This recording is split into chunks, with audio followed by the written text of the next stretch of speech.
আজকের রেসিপি পালং শাকের ডাল। তাই প্রথমে পালং শাকটাকে ভাবিয়ে নিতে হবে আর ডালও সিদ্ধ করে নিতে হবে। তারপরে কড়াইয়ে তেল দিয়ে তার মধ্যে শুকনো লঙ্কা, তেজপাতা, গোটা জিরে ফোড়ন দিয়ে একটু নাড়াচাড়া করে নিয়ে এর মধ্যে রসুন কুচি, পেঁয়াজ কুচি দিয়ে একটু ভাজা ভাজা করে নিতে হবে।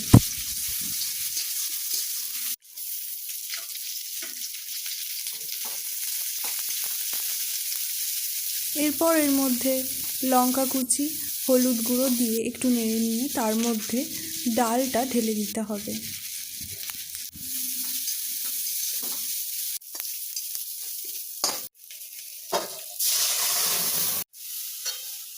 ডাল দেওয়া হয়ে গেলে এর মধ্যে ভাবিয়ে রাখা পালং শাকটাও দিয়ে দিতে হবে, দিয়ে ফুটতে দিতে হবে কিছুক্ষণ।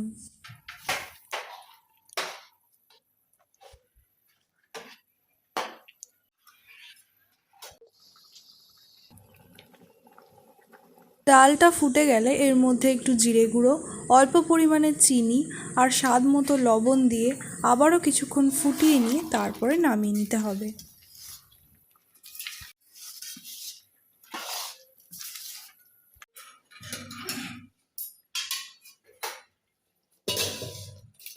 তৈরি পালং শাকের ডাল।